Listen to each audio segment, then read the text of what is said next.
Hello student, तो स्वागत है आपका आज के हमारे इस नए वीडियो में। आज हम पढ़ने वाले हैं क्लास 10th एनसीईआरटी का यूपी बोर्ड का चैप्टर नंबर 3 प्रश्नावली है हमारी 3.7।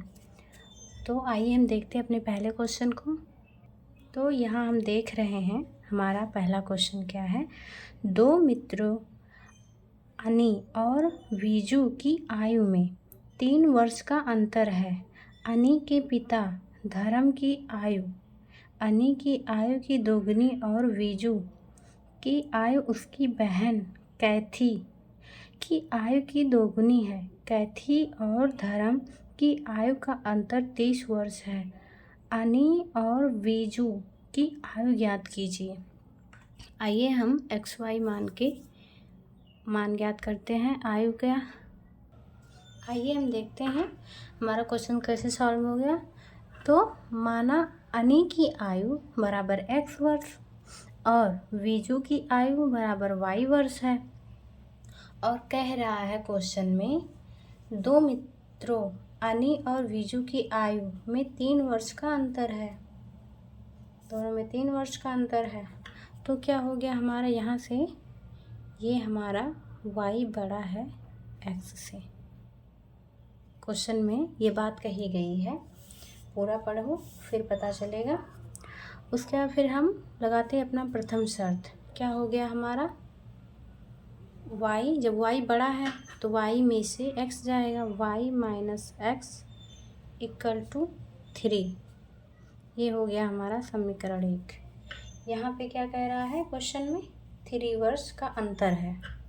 तो y बड़ा है x से, तब 3 अंश का अंतर बराबर इतना 3 साल। इसलिए अनी के पिता की आयु दोगुनी किसकी आयु की है, अनी के पिता धर्म की आयु अनी की आयु की दोगुनी है। दोगुनी और वीजू की आयु अपनी बहन कैथी की आयु की दोगुनी है। अब ये हमारा हो गया, अनी के पिता की आयु दोगुनी है अनी की आयु की, 2x वर्ष हो गया। और यहाँ वीजू की बहन कैथी की आयु, वीजू की आयु की आधी, मतलब उसकी बड़ी बहन है ना कैथू की आयु, तो वीजू की आयु की आधी हो जाएगी। तो ये वीजू की आयु क्या है, वीजू की आयु है y वर्ष, 1/2 हो जाएगी। अब हम यहाँ पे समीकरण क्या हमारा बनेगा, यहाँ पे हो जाएगा 2x minus 1/2y equal to, क्या दिया है क्वेश्चन में, क्या कह रहा है, कहते हैं धर्म की आयु का अंतर 30 वर्ष है। इसका और इसके अंतर, आयु का अंतर जो 30 वर्ष है। जैसे यहाँ 3 वर्ष का अंतर था, यहाँ पे हो गया समीकरण 2। तो यहाँ पे हमारा ये समीकरण है, यहाँ हमारा बटे में, तो इसको हम इस तरह बनाने के लिए क्या करेंगे, 2 का इधर मल्टीप्लाई, 2 2 जा 4x minus Y equal to, ये बटे का 2 इधर भेज देंगे 60। ये हो गया समीकरण 2। अब समीकरण 1 और 2 का योग दोनों को जोड़ देंगे, क्योंकि यहाँ पे y कैंसिल हो जाएगा। समीकरण 1 और समीकरण 2 को जोड़ने पर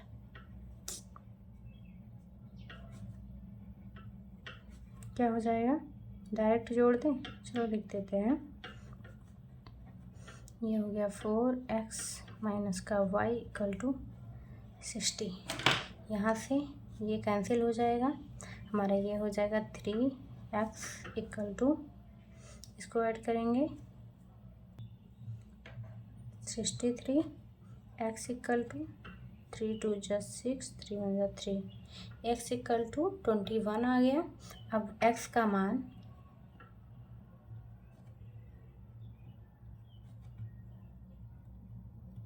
समीकरण 1 में प्रतिस्थापित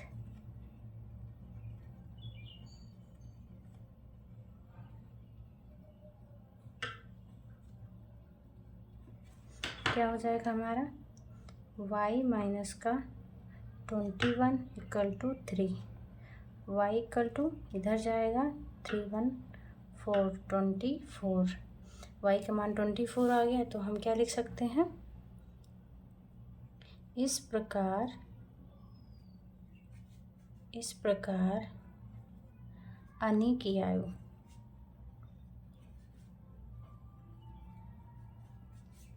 इक्वल टू क्या है, अनी की आयु x है, x हमारा कितना आया 21, और वीजू की आयु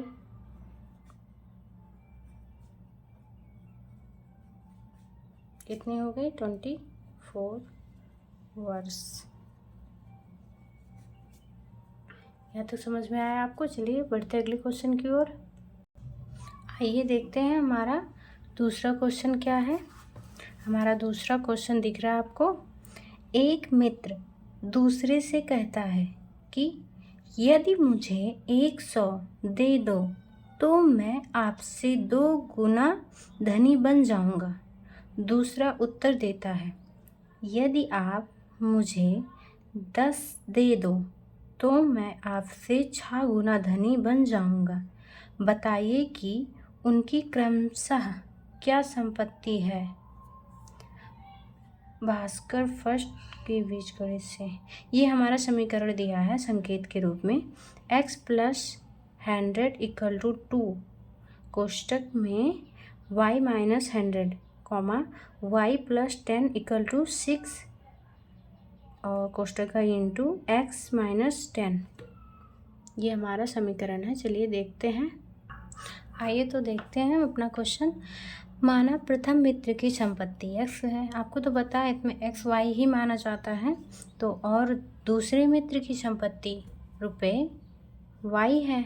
शर्त में हमको क्वेश्चन में नीचे दिया था ये समीकरण, इसको आइए सॉल्व करते हैं। क्या हो जाएगा, x plus 100 equal to 2y minus का 200 x माइनस का 2y और इक्वल टू ये इधर गया तो क्या हो जाएगा माइनस का 300। हमको जो माइनस में नहीं करना है तो हमको इसको इधर ले आएंगे, प्लस का 300 इक्वल टू 0, समीकरण 1।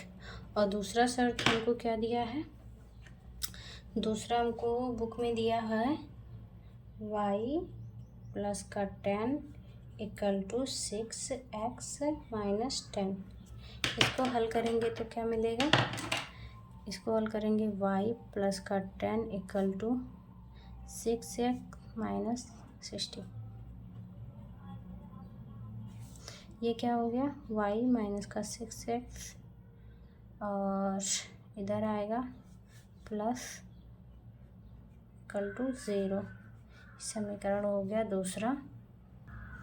या इसको ऐसे जब x को आगे लाएंगे प्लस का x माइनस, मतलब चिन्ह बदल जाएंगे, इसको इधर ले गए, या तो हम माइनस का मल्टीप्लाई करा दे रहे हैं, जो भी समझिए आप, नहीं तो इधर सबको ले आइए इस पक्ष में, इधर 0 हो जाएगा, तो जो प्लस में है वो माइनस में हो जाएगा। देखो मैंने क्या कर दिया, हमको एक सीरियल से लिखना था y माइनस 70 इक्वल टू 0, ये हो गया। अब हम करेंगे अपना समीकरण 1 से। यहाँ पे समीकरण 1 से हम x को यहीं पे छोड़ देंगे, बाकी को उधर ले जाएंगे, प्लस का 2y माइनस का 300, ये हो गया। और ये हमारा जो समीकरण 2 है इसमें हम मान रख देंगे x का, तो यहाँ पे क्या हो जाएगा 6x की जगह पे हो जाएगा हमारा 2y माइनस 300 माइनस का y माइनस का 70 इक्वल टू 0, इधर मल्टीप्लाई कराएंगे तब क्या हो जाएगा 3 6 2 12 y minus 00 minus y minus का 70 इक्वल टू 0। यहाँ पे कुछ ऐड होगा नहीं, सब्ट्रैक्शन होगा, इसमें ऐड होगा, ये हो जाएगा 1870 equal to 0, y equal to 1870 plus का। अब y बराबर हमारा हो जाएगा क्या,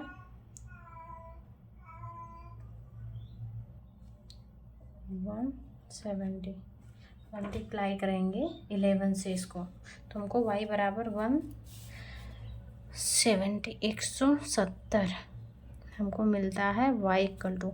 अब y का मान समीकरण इसमें रख देंगे।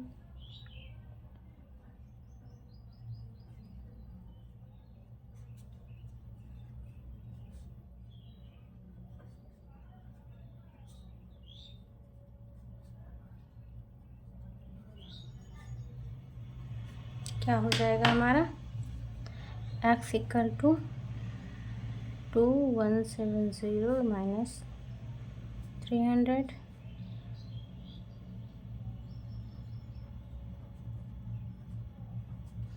यहाँ पे क्या आ जाएगा 04, x इक्वल टू 40। और हमारा क्या हो गया यहाँ पे आंसर, क्या माना था, प्रथम मित्र की संपत्ति इक्वल टू इतना रुपीस, और द्वितीय मित्र की संपत्ति क्या आ गया, 170 रुपीज़। ये हो गया हमारा आंसर। चलिए बढ़ते हैं नेक्स्ट क्वेश्चन की ओर। तो ये देखिए हमारा तीसरा क्वेश्चन है, एक रेलगाड़ी कुछ दूरी समान चाल से तय करती है। यदि रेलगाड़ी 10 किलोमीटर प्रति घंटा अधिक तेज चलती होती तो उसे नियत समय से 2 घंटे कम लगते, और यदि रेलगाड़ी 10 किलोमीटर प्रति आवर धीमी चलती होती तो उसे नियत समय से 3 घंटा अधिक लगते। रेलगाड़ी द्वारा तय की गई दूरी ज्ञात कीजिए। आइए रेलगाड़ी द्वारा तय की गई दूरी ज्ञात करते हैं। इसमें भी 2 इक्वेशन बनेगा। तो देखते हैं हमारा क्वेश्चन। माना रेलगाड़ी की चाल x किलोमीटर प्रति घंटा है और तथा नियत समय y घंटे है, तो दूरी बराबर समय इंटू चाल। जैसे चाल बराबर दूरी बटे समय, तो दूरी बराबर इधर मल्टीप्लाई हो गया चाल के साथ। ये हमारा समय क्या है x, और समय हमारा है y और चाल है x, तो दूरी क्या हो गई हमारी x इंटू वाई हो गई।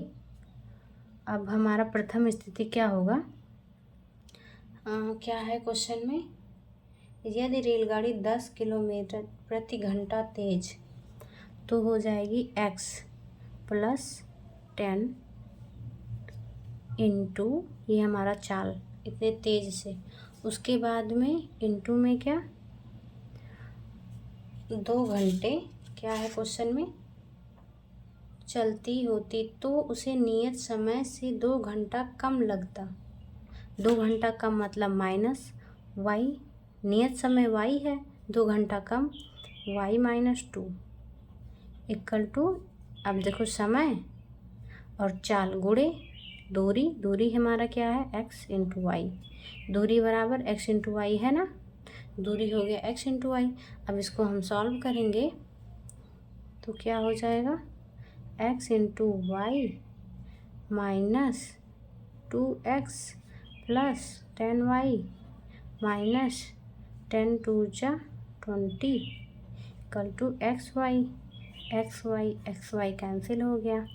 हमारा बचा क्या, माइनस का 2x plus 10y minus 20 equal to 0। अब इसको हम इधर पश्चांतर कर देंगे तो हमारा क्या हो जाएगा, 2x माइनस का 10y प्लस का 20 इक्वल टू 0। ये हो गया समीकरण 1। अब द्वितीय स्थिति,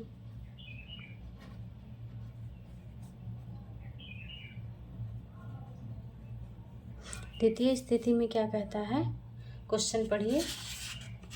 द्वितीय स्थिति में कहता है यदि रेलगाड़ी 10 किलोमीटर धीमी चलती होती तो उसे नियत समय 3 घंटा अधिक लगता।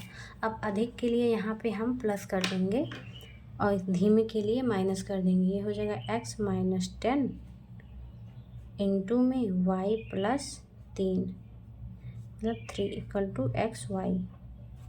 तो हम मल्टीप्लाई कराएंगे क्योंकि यहाँ पे धीमी यानी कम हो रहा है और यहाँ पे 3 घंटा अधिक लगेगा, तो y में प्लस हो जाएगा x into Y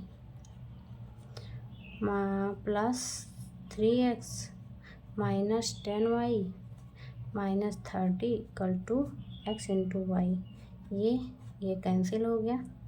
3x minus का 10y माइनस का 30 = 0। समीकरण दूसरा।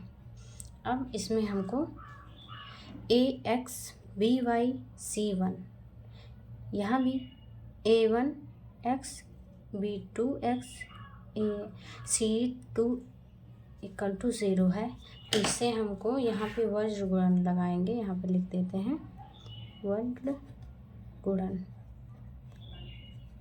a1 = a2 = a1 हमारा क्या है 2, a2 है 3, b1 है -10, b2 है b1 है, अच्छा हाँ ये भी -10 है और c1 है तो 20 और c2 है -30। यहाँ पे हमारा फार्मूला होगा x by = y by = 1 b1 b2। Formula जितने याद करेंगे उतने ही लर्न होगा, इतना समझिए। a1 a2 b1 b2 उतनी बार लिखेंगे, जितनी बार लिखेंगे उतना ही लर्न होगा। इसलिए जहाँ भी फार्मूले का यूज हो वहाँ पे फार्मूला को लिखिए। ये हो गया। अब हमारा यहाँ पे क्या हो जाएगा, मान रखते हैं। ये देखिए हमने मान रख दिया। अब आइए मल्टीप्लाई कराते हैं। तो यहाँ पे क्या हो जाएगा, माइनस माइनस प्लस का 300 minus minus plus 200 = y by 3 2 = 6 minus minus plus 3 2 = 6 और = 1 बाई माइनस का 20 माइनस माइनस प्लस 30। ये क्या हो गया 3 और 2 500। ये हो गया 6 6 12 120। ये हो गया हमारा 10। यहाँ तक समझ में आया आपको। अब हमने क्या करते हैं, जब x बाई 500 = 1/10, जब y बाई 120 120 = 1/10, तो x = हो जाएगा 500/10, x = हो जाएगा 50, y = 120 10, y = हो जाएगा 12। यहाँ तो समझ में आया। अब ये हमारा यहाँ पे लिख सकते हैं इस प्रकार।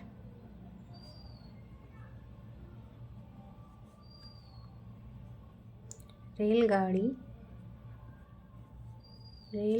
की चाल x है, x के लिए 50 किलोमीटर प्रति घंटा और नियत समय = y है, y के लिए 12 घंटे। तो क्वेश्चन में हमारा पूछा है रेलगाड़ी द्वारा तय की गई दूरी बराबर चाल गुणे समय। तो यहाँ पे लिखेंगे रेलगाड़ी की चाल गुणे नियत समय। तो क्या हो जाएगा × 12 = हो जाएगा हमारा 600 किलोमीटर। दूरी हमको मिल गई। चलिए बढ़ते हैं नेक्स्ट क्वेश्चन की ओर। आइए तो यहाँ देखते हैं हमारा चौथा क्वेश्चन क्या है। एक कक्षा के विद्यार्थियों को पंक्तियों में खड़ा होना है। यदि पंक्ति में 3 विद्यार्थी अधिक होते हैं तो एक पंक्ति कम होती। यदि पंक्ति में 3 विद्यार्थी कम होते तो 2 पंक्तियाँ अधिक बनती। कक्षा में विद्यार्थियों की संख्या ज्ञात कीजिए। आइए विद्यार्थियों की संख्या निकालते हैं। आइए देखते हैं हमारा क्वेश्चन कैसे हल होगा। माना विद्यार्थियों की संख्या x है और पंक्तियों की संख्या y, इसलिए प्रत्येक पंक्ति में विद्यार्थियों की संख्या बराबर विद्यार्थियों की संख्या बटे पंक्तियों की संख्या। तो विद्यार्थियों की संख्या x, पंक्तियों की संख्या y। फिर प्रथम स्थिति में हम विद्यार्थियों की संख्या x है। एक पंक्ति, यहाँ पे बोला प्रत्येक पंक्ति में विद्यार्थियों की संख्या, यहाँ कह रहा है एक पंक्ति में विद्यार्थियों की संख्या गुणे पंक्तियों की संख्या। तो एक पंक्ति में विद्यार्थियों की संख्या एक पंक्ति हो गई x बटे y। और क्वेश्चन में कह रहा है कि यदि पंक्ति में 3 विद्यार्थी अधिक होते तो पंक्ति है, इसमें 3 विद्यार्थी अधिक होते तो एक पंक्ति कम हो जाती। तो पंक्तियों की संख्या y है तो y में से एक कम हो गया। तो इसको अब हल करेंगे। x इक्वल टू क्या हो जाएगा, इसका मल्टीप्लाई इस x y के साथ। तो एक बार क्या हो जाएगा, x बाई y प्लस का 3 इंटू y और minus x by y plus का 3 माइनस का 1, ये हो जाएगा इक्वल टू। अब इसमें y का मल्टीप्लाई कराएंगे तो x by y plus 3y minus x y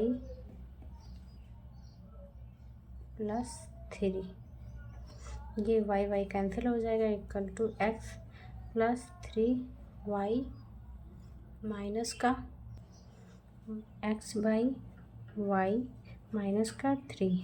यहाँ पे x है, यहाँ से देखिए क्या कट रहा है, ये प्लस का ये भी प्लस का कैंसिल हो गया। यहाँ पे आ गया 0 इक्वल टू हो गया 3y minus x by y minus 3। अब क्या हो गया हमारा समीकरण, ये हो गया x बाई y प्लस में माइनस का, ये प्लस में तो ये माइनस में हो जाएगा, ये माइनस में तो ये प्लस में हो जाएगा 3 इक्वल टू 0। ये हो गया समीकरण 1।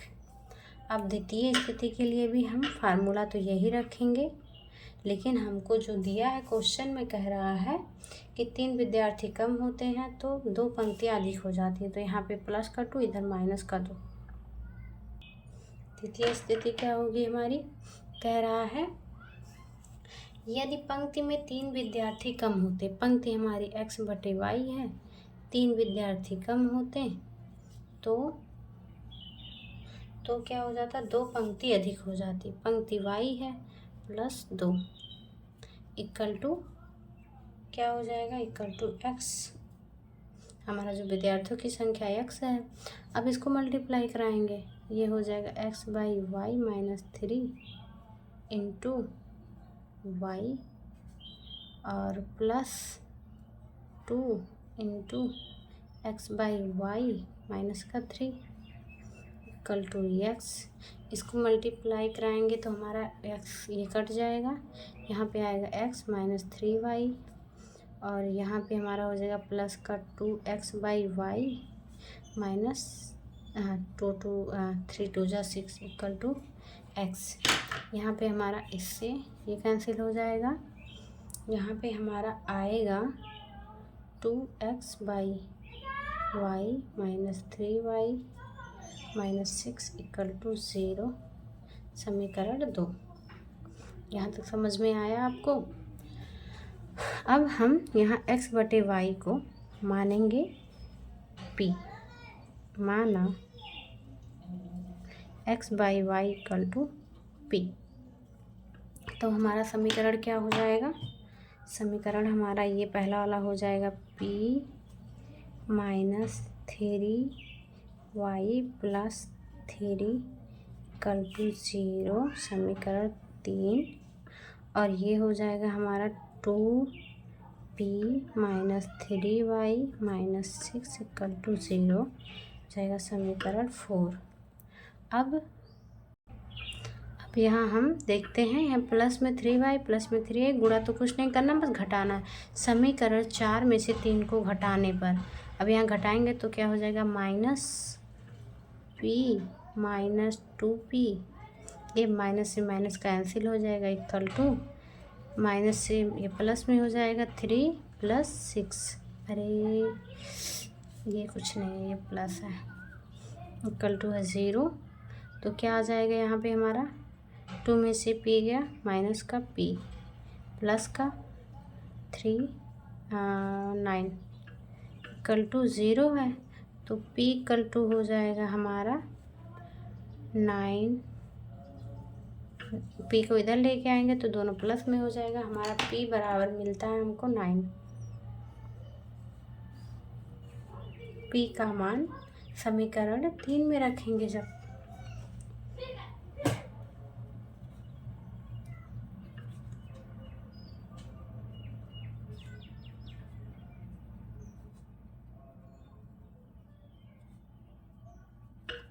क्या मिलेगा, समीकरण 3 में p का मान रखेंगे 9 माइनस 3y प्लस का 3 इक्वल टू 0। तो क्या हो जाएगा, 3 और 9 क्या हो जाएगा, 12 minus 3y equal to minus का 12, माइनस माइनस कैंसिल हो जाएगा, y इक्वल टू 3 4 जा 12। ये आ गया हमारा y equal to 4, y equal to 4 मिला, परंतु हमारा x by y equal to है p। तो p बराबर x y, तो ऐसे रहेगा, हम p के बराबर लिख देंगे, p बराबर हमारा क्या आया है, p इक्वल टू आया 9 और y बराबर आया है 4। तो क्या हो जाएगा, इधर मल्टीप्लाई होगा, x equal to 9 into 4, x equal to 9 4 जा 36, ये हमारा मिल गया x बराबर,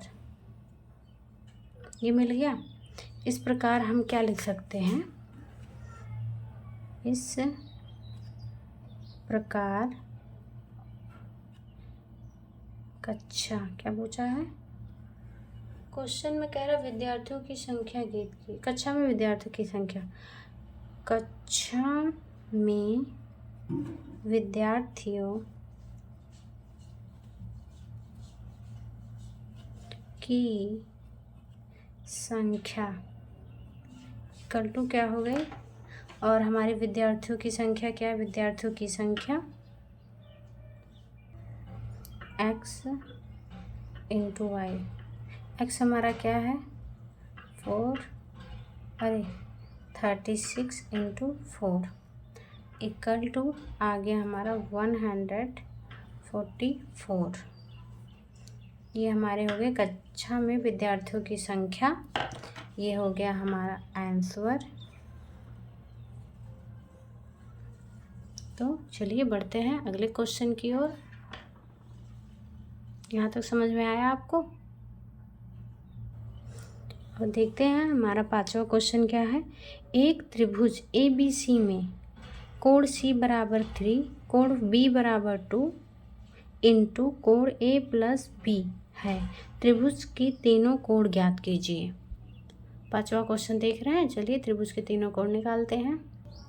आइए हम देखते हैं हमारा 5वां क्वेश्चन, जो कि त्रिभुज के तीनों कोणों का योग क्या होता है, पता है आपको, त्रिभुज के तीनों कोणों का योग 180 डिग्री होता है।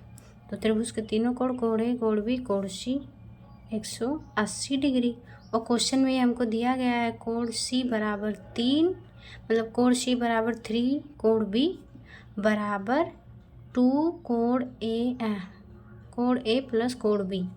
तो जब C के बराबर ये 3 कोण B है, और 3 कोण बी के बराबर 2 कोण ए प्लस बी है, तो हम कोण सी के बराबर 2 कोण ए प्लस कोण बी लिख सकते हैं, क्योंकि ये एक दूसरे के बराबर हैं।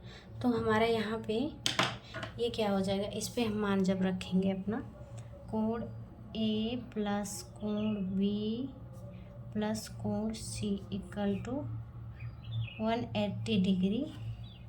अब यहाँ पे हम मान जब रखेंगे तो कोण ए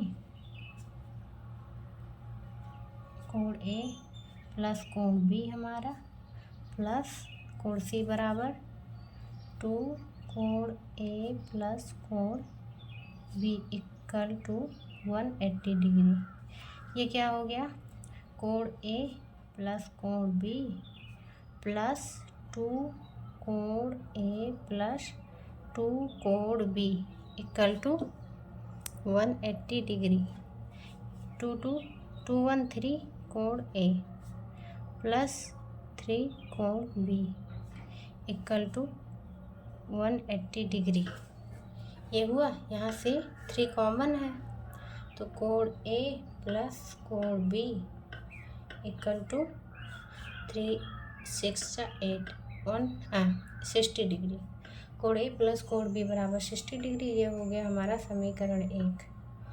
और हमारा क्या है, जब इस फार्मूले पे हम और ये रखेंगे, कोण ए है, हाँ कोण ए प्लस कोण बी प्लस कोण सी की जगह पे हम इसको लिख सकते हैं, इसको लिख सकते हैं ना, कोण सी की जगह पे 3 कोण बी इक्वल टू 180 डिग्री। ये हो गया। अब इसको सॉल्व करेंगे तो हमको क्या मिलेगा, कोण ए प्लस 4 कोण बी इक्वल टू 180 डिग्री। ये हो गया हमारा समीकरण नंबर 2। अब समीकरण पहले और दूसरे, यहाँ देखते हैं कुछ जोड़े घटेगा। हाँ, समीकरण दूसरे में से पहले को घटाने पर, इसमें से इसको घटाने पर,